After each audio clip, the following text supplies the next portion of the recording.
Even when we passed each other in the hallway, he would look through me like I was glass. One evening, I served dinner as usual. I dished Joseph's food and placed it in front of him. "Take this back," he said coldly. "What?" I said, "Take it back. Rita will serve my food from now on. You," he looked at me with disgust. You're just here because I have pity on you. But don't think you're still my wife." In front of everyone, Mama Joseph, Rita, Anita, who had come to visit, he humiliated me. I took the plate back to the kitchen and cried silently while they laughed and celebrated in the dining room. That night, I prayed a prayer I had never prayed before. God, if you exist, if you truly see what is happening to me, please do something, anything. I cannot take this anymore. Either kill me or vindicate me, but please, don't let me continue living like this. 2 weeks later, I missed my period. I didn't tell anyone. I couldn't. What if it was false hope? What if my body was just playing wicked games with me? I waited 2 more weeks. Still nothing. Then the symptoms started. The nausea, the tiredness, the sensitivity to smell. I bought a pregnancy test from a pharmacy far from our house where nobody would recognize me. My hands were shaking so much I almost dropped it. I went to a public toilet and took the test. 2 lines. Pregnant. I took another test. 2 lines. Pregnant. I took a third test. 2 lines. Pregnant. I fell to my knees right there in that dirty public toilet and cried. But this time, they were not tears of pain. They were tears of, I don't even know, relief, fear, joy, everything mixed together. But I still didn't tell anyone.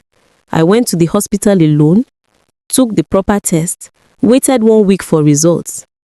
Mrs. Sarah, the doctor, called me into her office with a strange smile on her face. "Yes, doctor."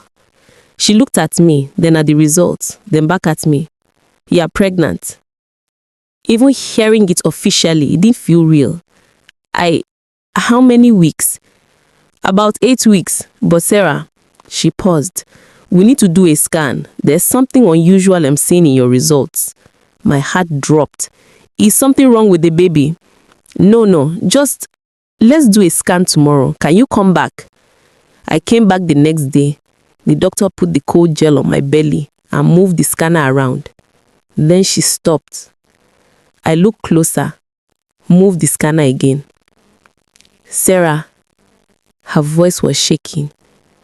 "Sarah, do you see this?" She turned the monitor to me. I saw something, but I didn't understand what. "Doctor, what am I looking at?"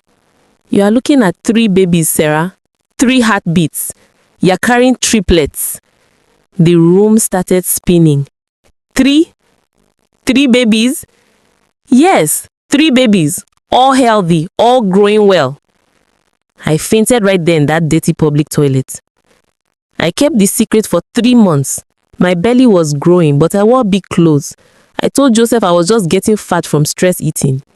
He didn't care enough to ask father. Rita had her baby, a beautiful boy.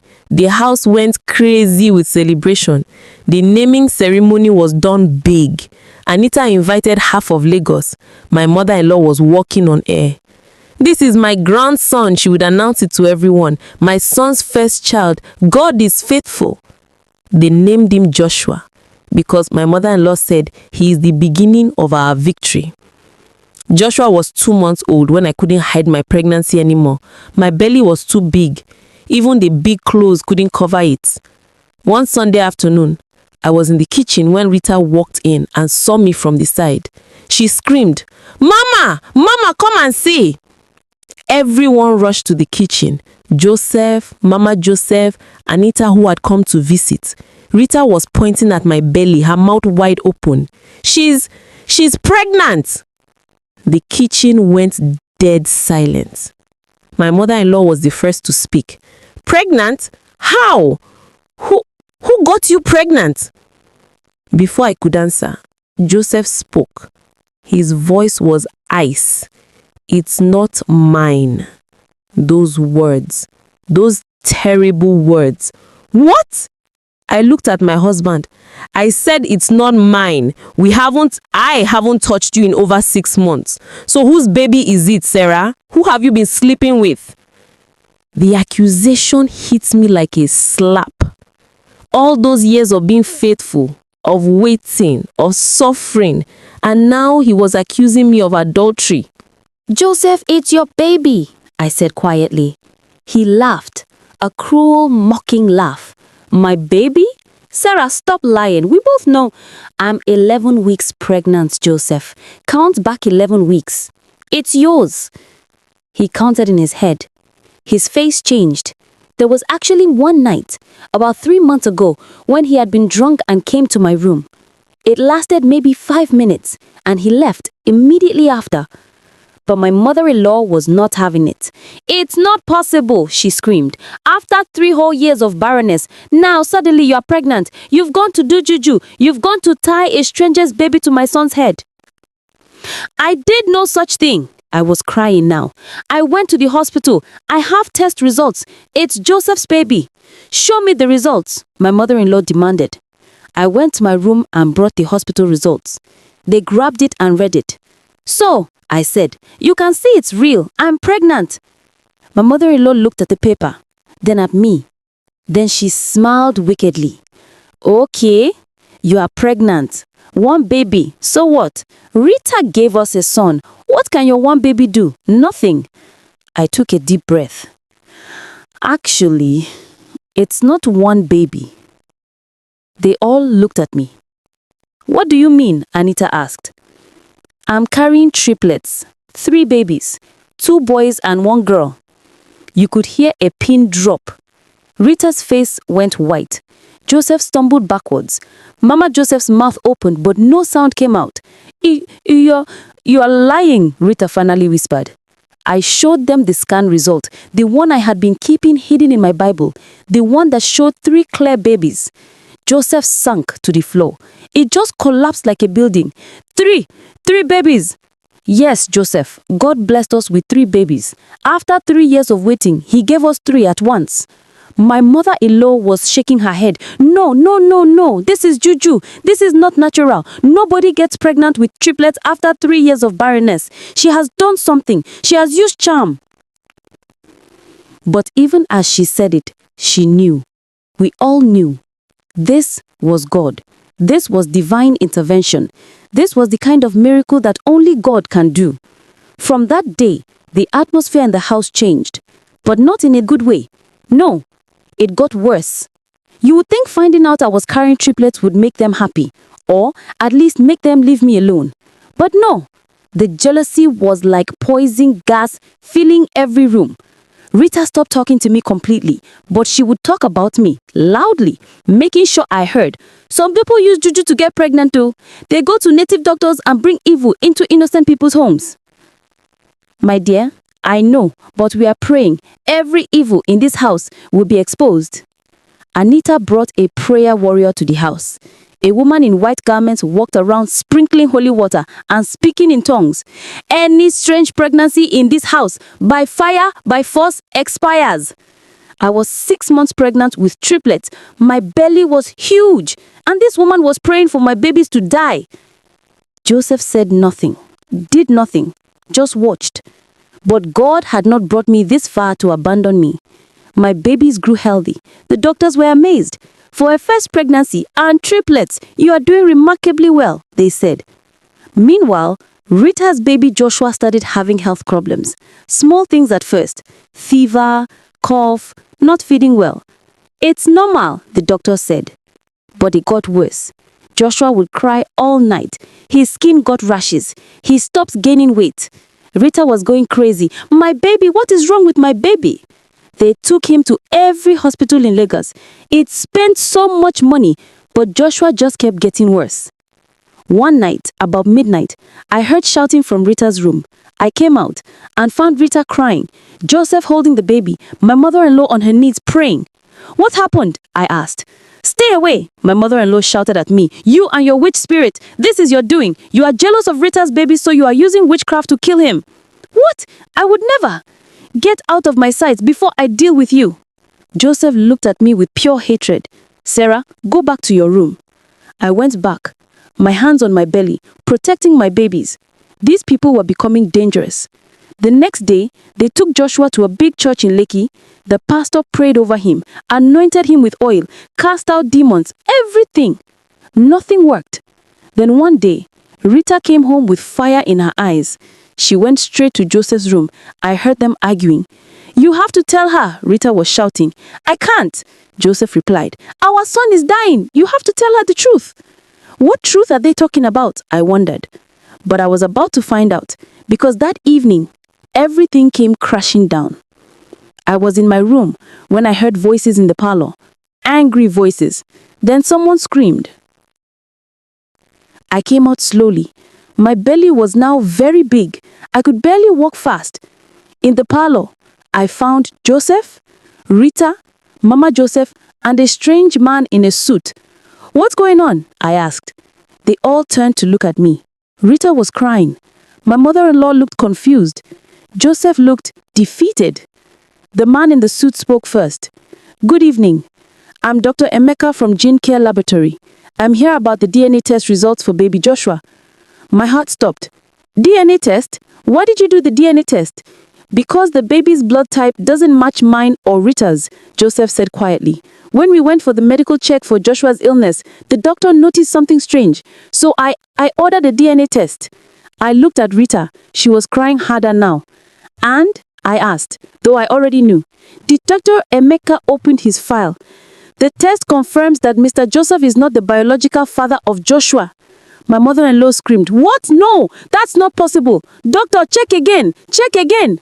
We've checked 3 times, madam. The result is conclusive. The baby is not his. Everyone looked at Rita. She was now on the floor crying.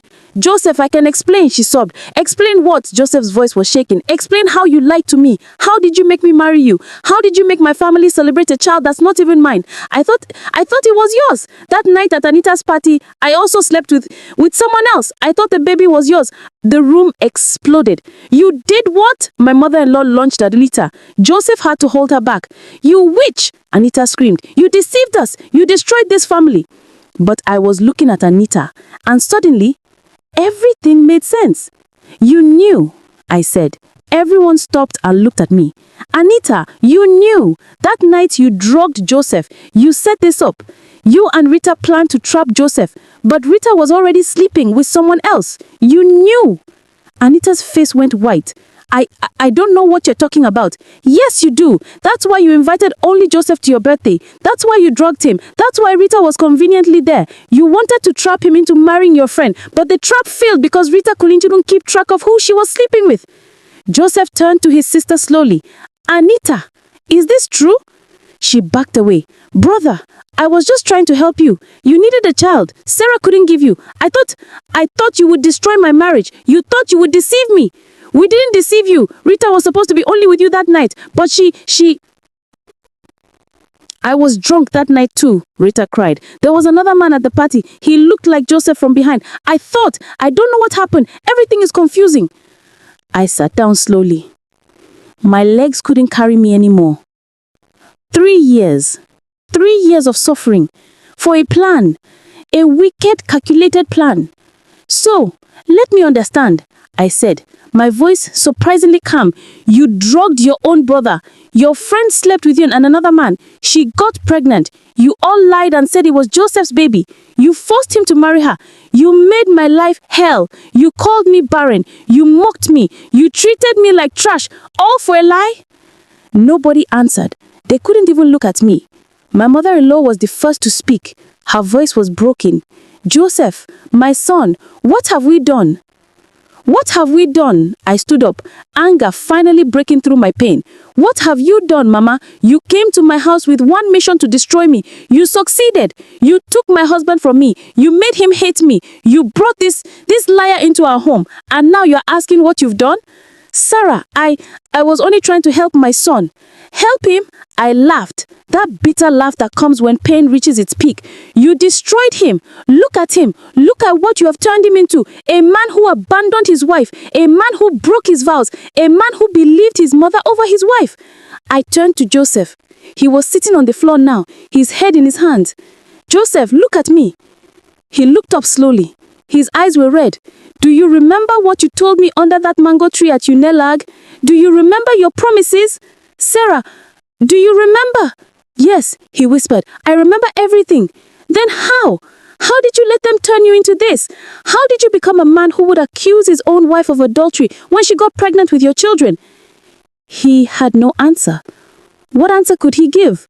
Rita spoke up, her voice small. Sarah, I'm sorry. I'm so sorry. I was desperate. I'm 28 and not married. Anita said Joseph was a good man. She said if I gave him a baby, he would marry me. I didn't know. I didn't know I was already pregnant for someone else. I swear. Your swearing means nothing to me. I cut her off. Because of you, I suffered. Because of you, I cried myself to sleep every night. Because of you, I was treated like a slave in my own house. And now you are sorry? Sarah, please. Joseph stood up, walking towards me. Please, I was wrong. I was so wrong. I let them poison my mind. I should have trusted you. I should have protected you. You should have kept your promise. I screamed. That's what you should have done. But you didn't. You let me suffer for 3 years. 3 years, Joseph.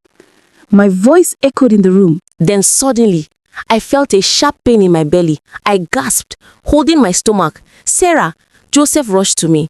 What's wrong? Is it the babies? Another sharp pain, stronger this time. I think I'm in labor. But you're only 7 months, my mother-in-law cried. Call an ambulance. Joseph was panicking. Call an ambulance now. Everything happened very fast. The ambulance came. They rushed me to the hospital. Joseph was with me, holding my hand in the ambulance. Sarah, please, he was crying. Please hold on. You and the babies, please hold on. I can't lose you. I can't lose you. But I barely heard him. The pain was too much. And I was so tired. So tired of fighting. So tired of everything. Maybe I thought, maybe God was calling me home. Maybe this was the end. But God had other plans. I woke up to bright lights and the sound of machines beeping. She's awake, I heard a nurse's voice. Doctor, she's awake. A doctor appeared above me, smiling. Welcome back, Sarah. You gave us quite a scare. My babies, I tried to sit up, but my body was too weak. Your babies are fine, all 3 of them. They're in NICU because they came early, but they're fighters, just like their mother. I started crying. They're alive? All 3? All 3. 2 boys and a girl. Premature but strong. You can see them soon. Joseph appeared beside my bed. He looked terrible, like he hadn't slept in days. Sarah, his voice was hoarse. Thank God you're okay. How long have I been here? 3 days. You had an emergency C-section. You lost a lot of blood. We almost lost you. He was crying again, but I couldn't comfort him. I didn't have the strength, physical or emotional. Where are everyone? Your mother, your sisters, Rita? He looked down. I sent them away. All of them. I told them to leave and not come back until you say so. And Rita? She's gone. She took Joshua and left. I gave her some money. I told her we are done. The marriage is over. I should have felt something. Victory maybe. But I felt nothing. I was just empty. Sarah, please. Joseph knelt beside the bed. Please forgive me. I know I don't deserve it. I know I've destroyed everything. But please, give me a chance to make things right. Make things right? I looked at him. Joseph, you let them break me. You watched your mother torture me for 3 years. You married another woman while I was still there. You called me Barren. You accused me of adultery. You chose them over me every single time. And now you want to make things right? I was wrong. I was so wrong. I let my mother control me. I let my fears control me. But Sarah, I never stopped loving you. Never. Love? I laughed weakly. You don't know what love means. Love doesn't abandon. Love doesn't betray. Love doesn't choose his mother over his wife. Then teach me. He grabbed my hand. Teach me how to love you properly. Please, I'm begging you. Don't give up on us. Not now. Not when God has finally blessed us. I pulled my hand away. Joseph, I'm tired. I'm so tired. I can't do this now. I just want to see my babies. He nodded, wiping his tears. Okay, I'll call the nurse. They brought my babies to me one by one. Small, so small, with tiny tubes attached to them, but alive, breathing, fighting. I named them right there. Emmanuel, meaning God is with us, for the first boy. Ebenezer, meaning thus far the Lord has helped us, for the second boy. Oluchi, meaning God's work, for my daughter. Because truly they were God's work, His miracles, His way of showing the world that He sees everything and He's never late. The baby stayed in NICU for 6 weeks. 6 long weeks of going to the hospital every day, sitting beside the incubators, praying, believing. Joseph was there every day too. He wouldn't leave. He took leave from work. He brought me food. He drove me to and from the hospital. He tried so hard, but I couldn't feel anything for him. My heart was like a stone. Every time I looked at him, all I saw was the man who betrayed me. One day while we were sitting in the hospital cafeteria, he spoke. Sarah, I filed for divorce from Rita officially. The marriage was never registered properly. Anyway, she's gone back to her village. I heard she got married to the real father of Joshua. I nodded, said nothing. My mother called yesterday. She wants to come and see the babies. I told her no, not until you are ready. Still, I said nothing. Sarah, please talk to me. Shout at me, beat me, curse me, do something. This silence is killing me. I looked at him, really looked at him. He had lost weight. His eyes were sunken. He looked broken. What do you want me to say, Joseph? That everything is fine? That we can just go back to how things were? No, I know we can't go back. I just want a chance to move forward with you, with our children. I don't know if I can do that. I don't know if I can ever trust you again. Then don't trust me, not yet. Just let me prove myself, however long it takes. 1 year, 2 years, 10 years. Just give me a chance. I was quiet for a long time.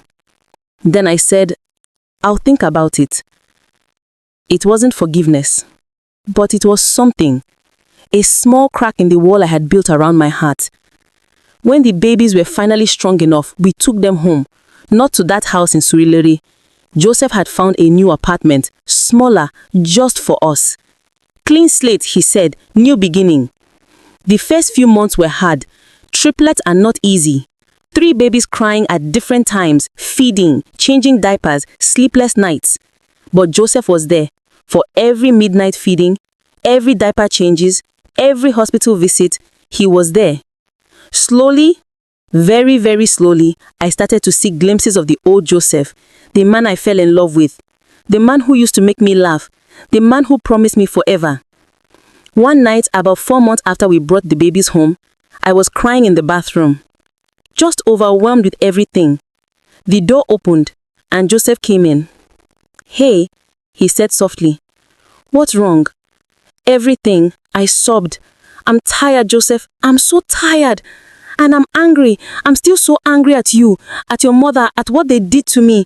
And I hate that I'm angry because I should be happy. I have my babies. I should be happy. He sat on the bathroom floor beside me and just held me while I cried. He didn't try to defend himself, make excuses, just held me.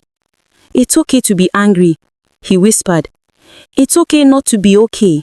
What they did to you, what I did to you, it's not something you can just forget. And I'm not asking you to forget. I'm just asking you to let me spend the rest of my life making it up. That night something shifted.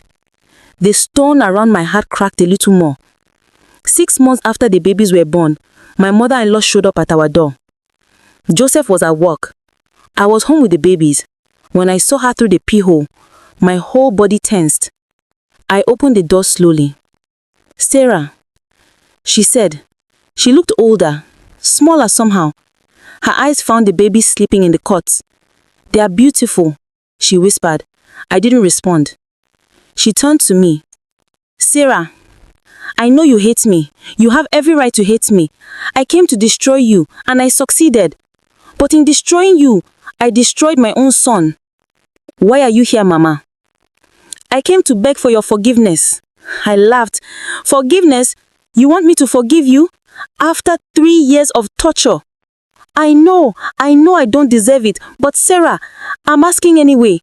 I'm an old woman, a foolish old woman who let tradition and pride destroy her own son's happiness. You called me barren. You brought another woman into my marriage. You made me serve her like a maid. You prayed for my babies to die. She fell to her knees. I know what I did, and I've not had peace since the day the truth came out. Every night, I see your face. I see how you suffered. I see how I turned my son into a monster. Seeing her on her knees should have made me happy. But it didn't. It just made me feel sad. Get up, Mama, I said tiredly. Get up. She got up slowly, wiping her tears. I don't forgive you, I said clearly. Not yet. Maybe not ever. What you did to me, it broke something inside me that might never be fixed. But I looked at my sleeping babies, my miracles. But I won't stop you from seeing your grandchildren. Not because you deserve it, but because my children deserve to know their grandmother, even if that grandmother was terrible to their mother. She broke down completely. Thank you, Sarah. I don't deserve your kindness. You don't. But I'm not doing this for you. I'm doing it for them and for Joseph. He needs his mother, even though his mother failed him. She nodded, unable to speak. But there are rules. You will never disrespect me in my house. You will never question my position as Joseph's wife. You will never bring up the past or what happened. And if you ever try to control Joseph again, you will never see these children again. Do you understand? Yes, I understand. Good. You can visit every Sunday for 2 hours. That's it. It wasn't forgiveness, but it was something. A small crack in the wall I had built around my heart. Joseph came home that evening and found his mother playing with the babies in the parlor. He looked at me shocked. I nodded. After his mother left, he held me tight. Thank you, he whispered. Thank you for being a better person than all of us combined. I didn't do it for her, I said, or even for you. I did it because hate is too heavy to carry, Joseph. I've been carrying it for too long. It's exhausting. That night we talked, really talked, for the first time in years. When did you stop loving me? I asked him. He was quiet for a long time. Then he said, I never stopped loving you, Sarah. I stopped believing in us. There's a difference. Why? Fear, pressure, shame. Every month that passed without pregnancy felt like failure. Every time my mother cried about not having grandchildren, I felt like I was failing as a son. Every time my friends talked about their children, I felt less than. And I took all that pain and aimed it at you. Like it was your fault. Like you were doing it on purpose. I was hurting too, Joseph. Every month I saw blood, I died a little. Every time your mother insulted me, I wanted to disappear. Every time you chose them over me, something in me broke. But I never stopped trying. I never stopped loving you. Even when you married Rita, even when you treated me like nothing, part of me still loved you, and I hated myself for it. We both cried that night, for lost time, for broken promises, for pain given and received. Can we start again? He asked. Don't forget the past. I know we can't forget, but maybe we can build something new on top of the ruins. I thought about it. I really thought about it. I don't know if I can ever love you the way I did before, I said honestly. Sarah, the one that loved you completely, trusted you blindly, she's gone. You and your family killed her. He nodded, tears streaming down his face. But I continued, maybe there's a new kind of love we can build. Stronger, more careful, based on truth instead of romance. It won't be easy. There will be days I will remember everything and hate you all over again. There will be days I will want to leave, but I will try for our children and maybe, eventually, for us. That's all I'm asking for, he whispered. A chance, just a chance. And slowly, day by day, we started rebuilding. The baby's first birthday was a small celebration, just a close family. My mother-in-law came, much more humble now. Anita came too, though she could barely look me in the eye. The other sisters sent gifts but didn't attend. Rita was married now, living in Enugu with her husband and Joshua. We heard Joshua's health had improved once they discovered they had a rare allergy. Strange how things work out. As I watched Emmanuel, Ebenezer and Oluchi smash their birthday cakes, getting frosting everywhere, I felt something I hadn't felt in years. Peace. Not happy yet. That will take more time, but peace. The kind that comes when you've survived hell and lived to tell about it. Joseph came and stood beside me, watching our children. They are perfect, he said. Yes, they are. Thank you, Sarah, for not giving up, for staying, for giving me a chance to be a better man. I looked at him. We'd come so far, and yet we still had so far to go. I'm not the same woman you married, Joseph. That woman is gone. I know. And I'm not asking for her back. I'm asking to know this woman, the stronger one, the one that survived everything and still chose mercy over revenge. I smiled slightly. She's still deciding if you are worth it. He smiled too. Fair enough. I'll keep proving myself then.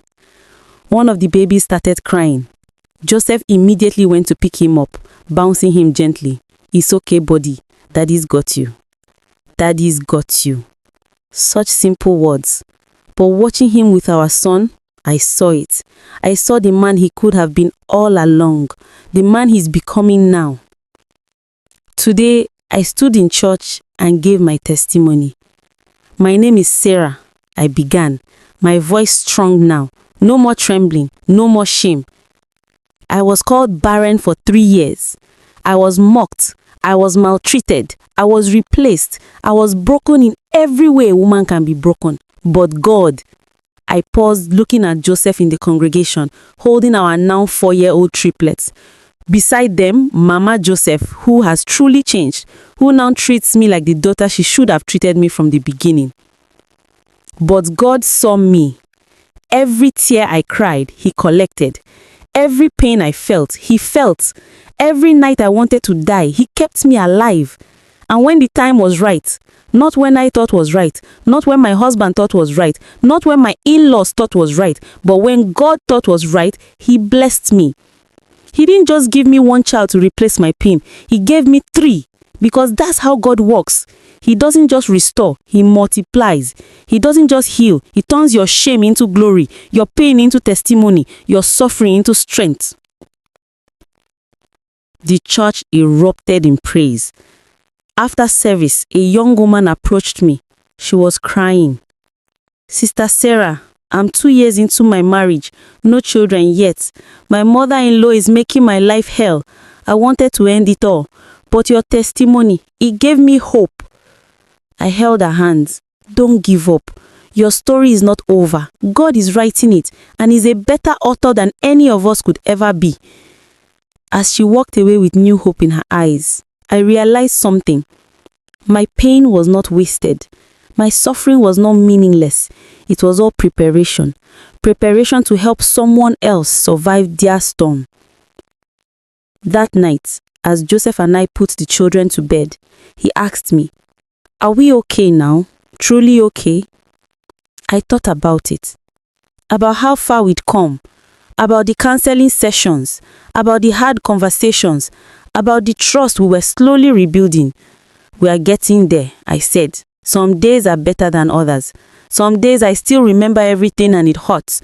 But most days I look at our children and I think it was worth it. The pain was worth it.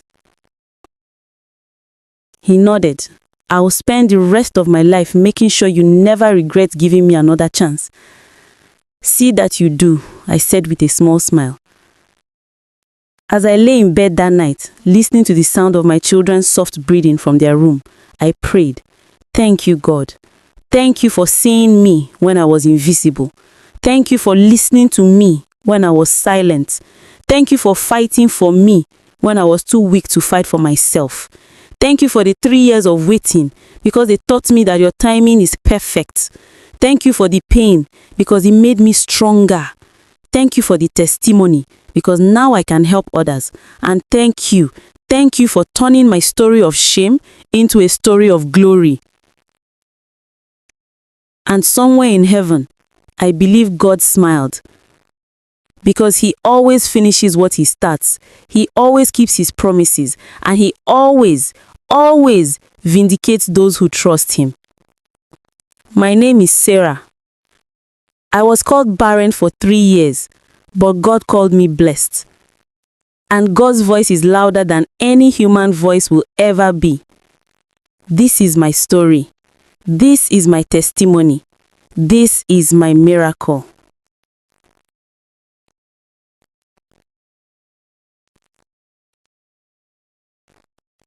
If you are going through something today, remember Sarah's story.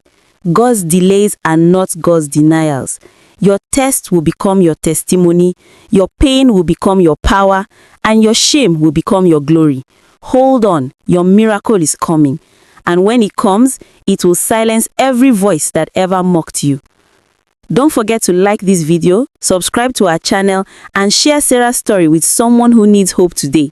Drop a comment below telling us what lesson you learned from this story. God bless you and see you in the next story.